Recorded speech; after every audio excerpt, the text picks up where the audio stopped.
mensagem muito importante para os nossos corações esta noite. Amados, como já foi mencionado nessa noite, nós estaríamos ministrando a palavra do Senhor, falando sobre o anticristo, que é um assunto bem pertinente para o momento atual.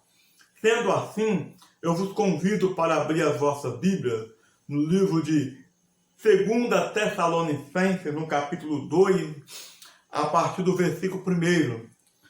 Este é o texto que nós estaremos lendo para a base da nossa mensagem desta noite. 2 Tessalonicenses, capítulo 1, capítulo 2, a partir do versículo 1. Nos diz assim a palavra do Senhor. Ora, irmãos, rogamo-vos pela vinda de nosso Senhor Jesus Cristo e pela nossa reunião com Ele, que não vos movais facilmente do vosso entendimento, nem vos perturbeis, quer por espírito, quer por palavra, quer por epístola, como de nós, como se o dia de Cristo estivesse já perto. Ninguém vos, de maneira alguma, vos engane, porque não será assim, sem que antes venha a apostasia, e se manifeste o homem do pecado, o filho da perdição, o qual se opõe e se levanta contra tudo o que se chama Deus, ou se adora, de sorte que se assentará como Deus no templo de Deus, querendo parecer Deus. Não vos lembrais de que estas coisas vos dizia quando ainda estava convosco? E agora vós sabeis o que o detém, para que a seu tempo próprio seja manifestado, porque já o mistério da injustiça opera. Somente há um que agora resiste, até que do meio seja tirado, e então será revelado o iníquo, a quem o Senhor desfará pelo assopro da sua boca, e aniquilará pelo esplendor da sua vinda. Amém. Estaremos somente lendo esses versículos que nós estaremos tomando como base, como respaldo para a nossa reflexão nesta noite. Pois bem, amados irmãos, Paulo escreveu 2 cartas aos irmãos de Tessalônica. E essas cartas foram escritas, amados irmãos, num tempo mais ou menos 50 anos depois da vinda de Cristo. No ano 50. E havia mais ou menos, amados irmãos, 20 anos que Cristo já havia morrido. E essas cartas que Paulo escreve aos irmãos de Tessalônica, ele escreve para corrigir 2 problemas que estavam acontecendo naquela época. E quais eram esses problemas? O primeiro problema é que alguns irmãos de Tessalônica estavam perturbados com a ideia de que Jesus já havia voltado, arrebatado a sua igreja, e eles ficaram. Então eles estavam preocupados porque Jesus já voltou, Jesus já arrebatou a sua igreja, e nós ficamos. Então Paulo escreve essas cartas aos irmãos de Tessalônica para corrigir primeiro este problema. E o segundo problema que Paulo tenta corrigir naquela época é que um grupo pensava que Jesus já havia voltado, arrebatado a sua igreja. E um outro grupo pensava que a volta de Jesus era uma volta eminente para aquele momento. Jesus ia voltar nos tempos de vida dele daquela época. E isso perturbou muito os irmãos de Tessalônica, porque alguns deixaram as suas atividades normais. Alguns irmãos não estavam mais nem trabalhando. Ora, trabalhar para quê? Projetar para quê? Ter sonhos para quê? Se Jesus vai voltar a qualquer momento, se Jesus vai voltar hoje, pode voltar amanhã. Então, esses dois grupos opostos estavam enfrentando esses problemas. Um pensava que Jesus já havia voltado, e o outro grupo pensava que Jesus estava já prestes a voltar e que eles não precisavam mais nem de trabalhar. Então Paulo escreve, amados irmãos, essas duas cartas para os irmãos de Tessalônica para corrigir esses dois problemas que estavam acontecendo naquela época. E Paulo diz o seguinte, olha, que ninguém vos engane, que ninguém fique perturbado, que ninguém fique com a sua mente preocupada com esse problema. Aí ele explica por que forma, quais eram os métodos usados pelas pessoas que estavam espalhando esse ensinamento para os irmãos daquela época. Ele diz, olha, não vos perturbeis, quer por espírito, ou por palavra, ou por epístola. Essas eram as ferramentas pelas quais as pessoas estavam utilizando naquela época para deixar os irmãos de Tessalônica preocupados. Quer por espírito. O que Paulo quer dizer com isso? São pessoas, amados, que se dizendo estar cheias do Espírito Santo, profetizavam que Jesus já havia voltado. São pessoas, amados irmãos, que se diziam ser homens de Deus, pessoas que se diziam, amados irmãos, ensinadores da palavra de Deus, se diziam mestres, que estavam então profetizando para os irmãos de Tessalônica que Jesus já havia voltado. Por isso que ele diz que é por espírito. Agora tem uma outra ferramenta, que ele diz, quer por palavras. São pessoas, amados, pregadores que estavam ensinando o povo que Jesus já havia voltado. Ou seja, que a sua volta estava para acontecer a qualquer momento. Então, queridos, Paulo tenta ensinar para os irmãos, olha, quer por espírito, profecias, revelações, não acreditem, não é de Deus. Depois ele diz, quer por palavras, pregadores, mestres, pastores, falsos mestres, falsos ensinadores da palavra de Deus, que naquela época estavam trazendo esses ensinamentos para os irmãos de Tessalônica, que Jesus já havia voltado. Depois ele diz, quer por epístola. O que é uma epístola? São cartas. É porque na mesma forma que Paulo se comunicava com os irmãos por cartas, outras pessoas também escreviam cartas, se comunicavam por epístola.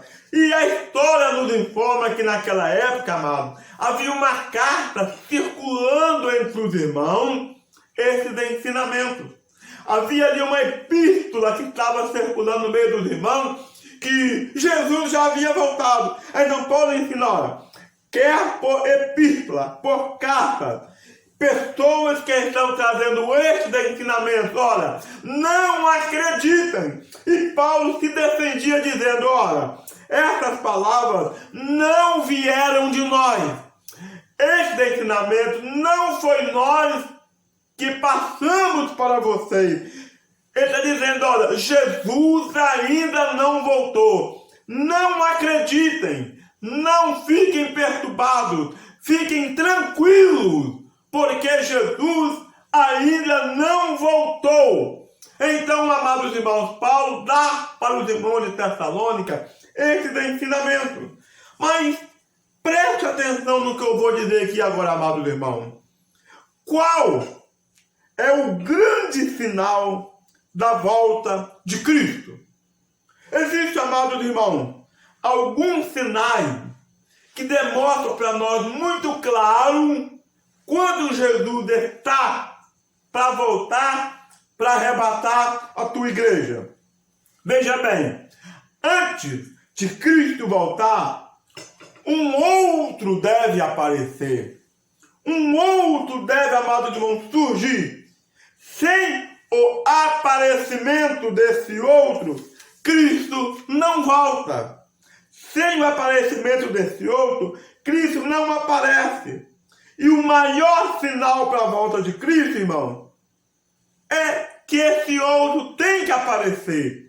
Quem é este outro, amados irmãos? É o anticristo. Olha o que a Bíblia diz no verso 3. Ninguém de maneira alguma vos engane, porque não será assim, sem que antes venha a apostasia, e se manifeste o homem do pecado, o filho da perdição. Quem é, amados, o homem do pecado? Quem é o filho da perdição? É o anticristo. O anticristo é o homem da perdição. O anticristo é o filho da perdição. O anticristo é esse outro que deve aparecer, amados irmãos. Veja bem, esse outro que é o anticristo, para Cristo aparecer, o anticristo tem que aparecer. Para que Cristo desça do céu para arrebatar a tua igreja, o anticristo tem que subir. Então veja bem, amados irmãos, este é o sinal visível para todos nós da volta de Jesus. O sinal mais visível que nós temos do arrebatamento da igreja é o aparecimento do anticristo.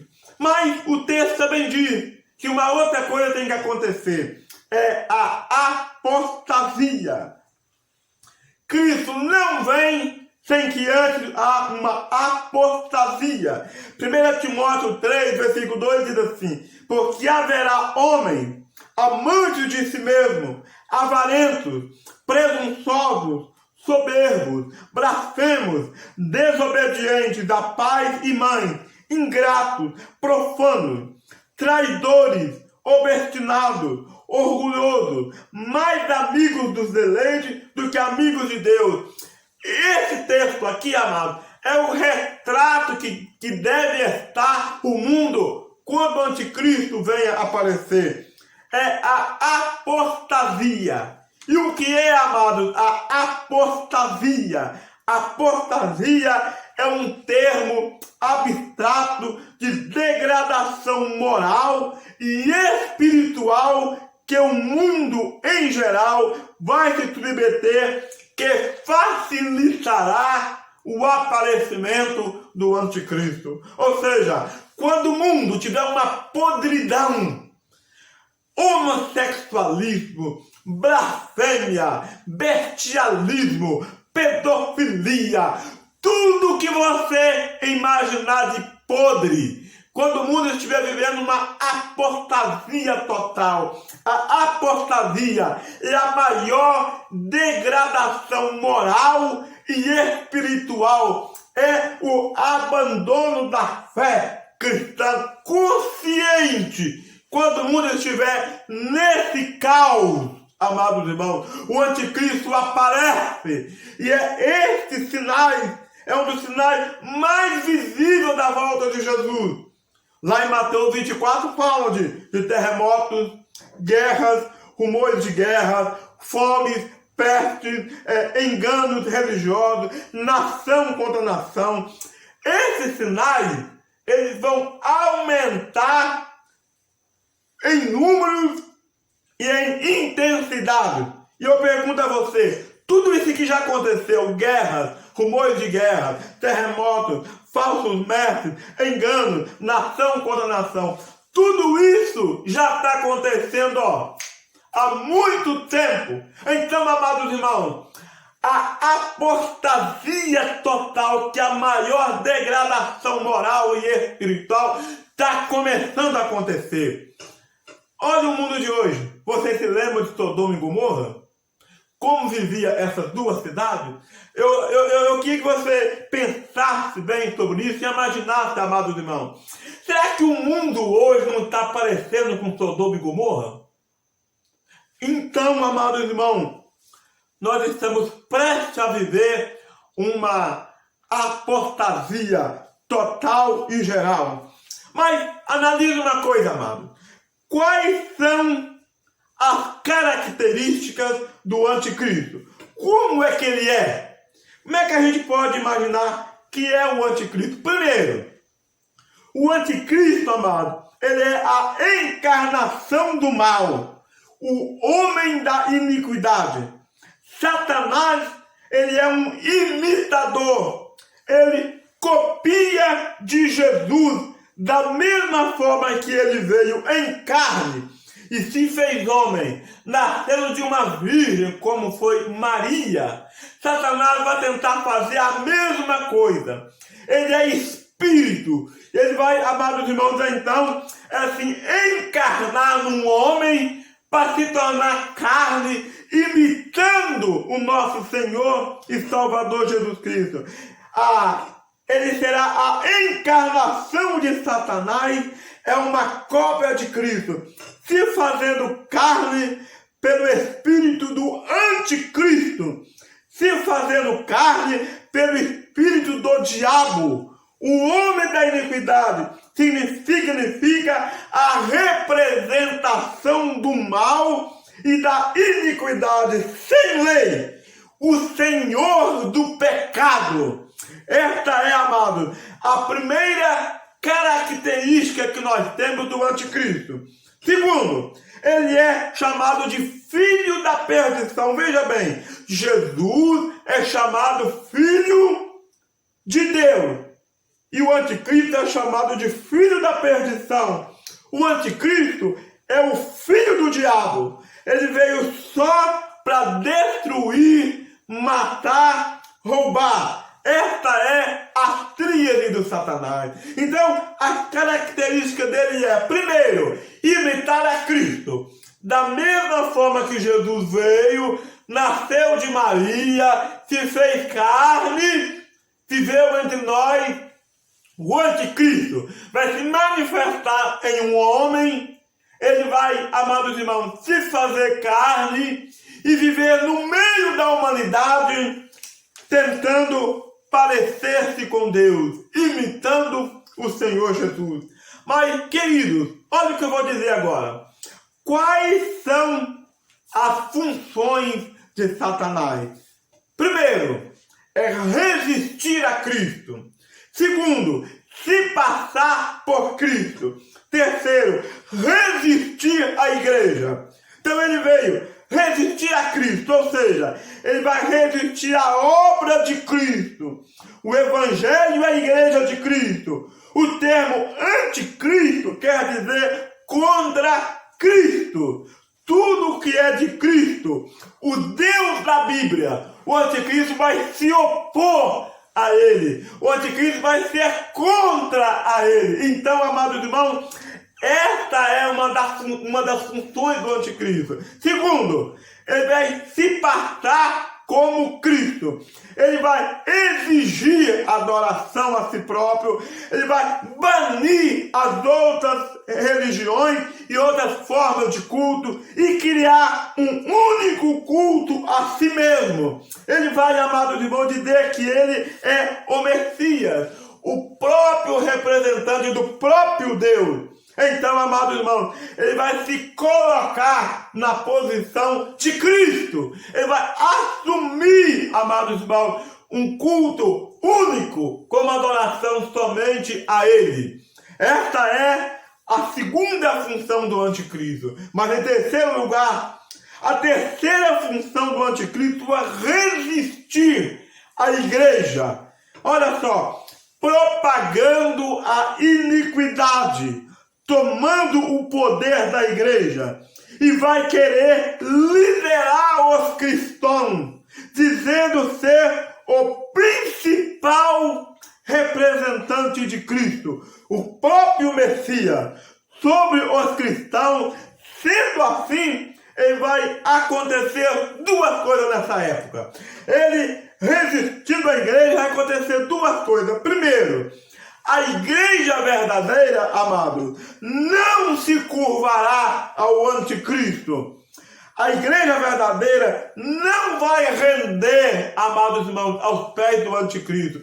Isso aconteceu no primeiro século, com Flávio Tito Domiciano. Ele foi o primeiro imperador a rogar para si o título de Senhor e Deus. E então vai dar início aí a uma perseguição ferrenha, a uma perseguição crucial. Somente a igreja, onde muitos cristãos serão degolados, serão mortos, terão que se correr, se esconder nas cavernas.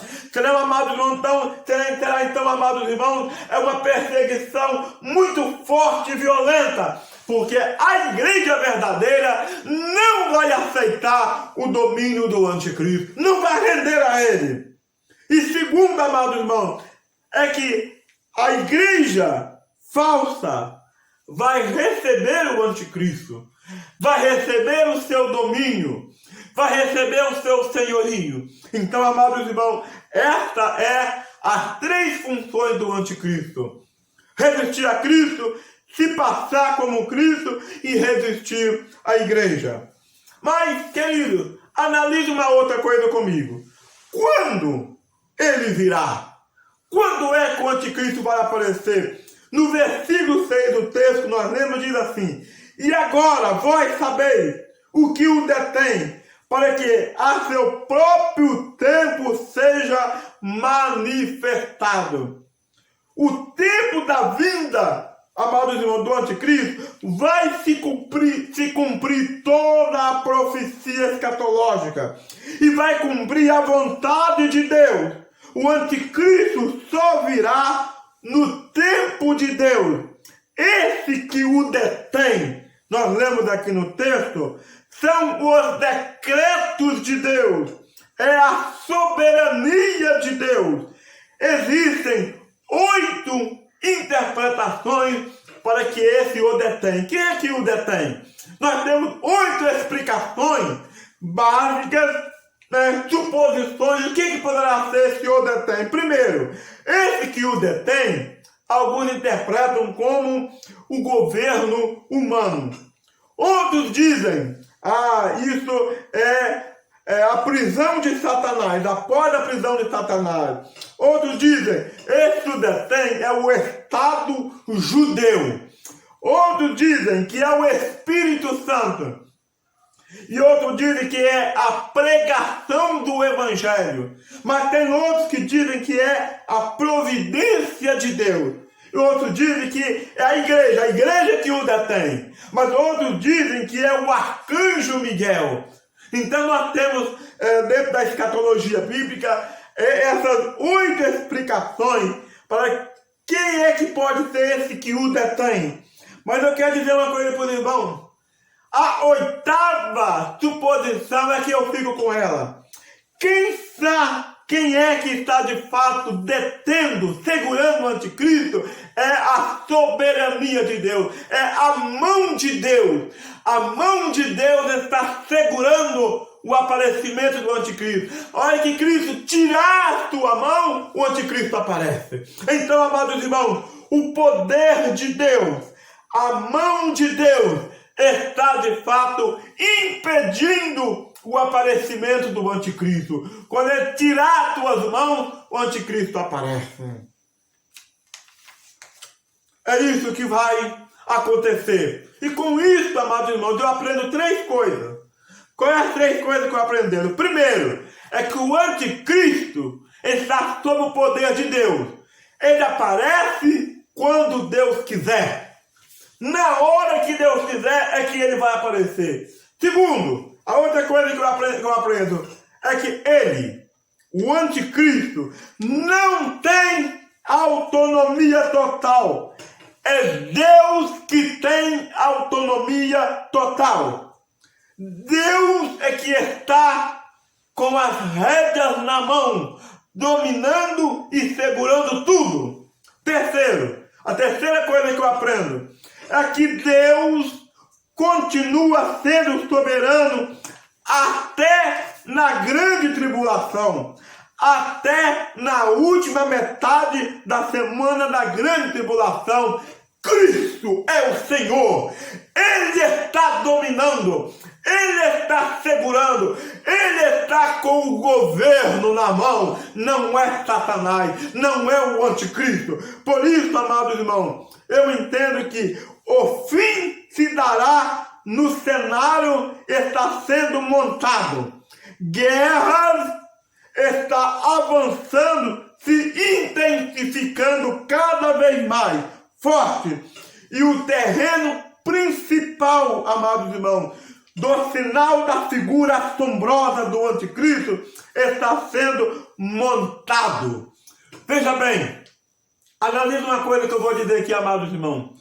Um urubu, quando desce em determinado local, para ele descer, tem que estar ali muita carne podre, cheirando mal, muita carniça. Aí o urubu desce naquele local. O anticristo, amado, vai ser a mesma coisa. Quando o cenário mundial estiver podre, cheirando mal, de tanto pecado, de tanta blasfêmia, de tanta corrupção, o anticristo vai aparecer. É nesse cenário mundial de podridão é que ele vai aparecer. A terra, o mundo, amado, está sendo preparado para que isso venha acontecer. E é o que nós estamos presenciando no mundo atual. Olha o versículo 7 do texto que nós lemos. Porque já o mistério da injustiça opera. Somente há um que agora o resiste, até que do meio seja tirado. Veja bem, irmão, o mistério da injustiça opera, ou seja, o espírito anticristo já está no mundo. Onde? Você pode perguntar, pastor Roberto, onde é que o espírito anticristo já está atuando? Olha só, nos governos, nas entidades, nos impérios, nas instituições ideológicas e leis promovidas. Tudo isso que você está vendo é o espírito anticristo. Por exemplo, ideologia de gênero, aprovação de homossexualismo, casamento de pessoas do mesmo sexo, aprovação de aborto, esta roubalheira que você vê no mundo político, tudo isso aí é o espírito anticristo que já está atuando no mundo. As leis, esse momento que nós passamos agora, dessa pandemia, proibindo igrejas abrirem, proibindo igrejas realizarem os seus cultos. Quem é que está por trás de tudo isso, irmão? É o espírito anticristo que já está operando em todo o mundo. Olha, irmão, no primeiro século, o espírito anticristo, irmão, operou no sistema babilônico, representado por quem? Nabucodonosor, o homem do Império Grego Macedônico, Alexandre o Grande, o homem do Império Romano, Nero, o Imperador, César. É isso que vai acontecer no presente momento. No passado, o espírito anticristo operou através de Nabucodonosor. No tempos passados, o espírito anticristo operou em Nero, que matou muitos cristãos, degolou muitos cristãos, perseguiu implacavelmente a igreja. E hoje vai chegar um momento que ele vai também, o anticristo vai se apoderar de um homem, que esse homem vai assumir todo o governo. Nós ainda não sabemos quem é este homem, mas vamos saber já já. Nós vamos saber quem é este homem, amado, que vai estar usado por Satanás, um espírito do anticristo, para estar governando todo o mundo. Então, queridos irmãos, pense bem no que eu estou dizendo. Tudo isso que nós falamos aqui, amados irmãos, está bem debaixo do nosso nariz. O anticristo está surgindo, operando no mundo através do teu espírito. Brevemente, nós vamos saber quem é este homem que vai estar reinando neste mundo. Que Deus, amados irmãos, possa nos guardar e nos livrar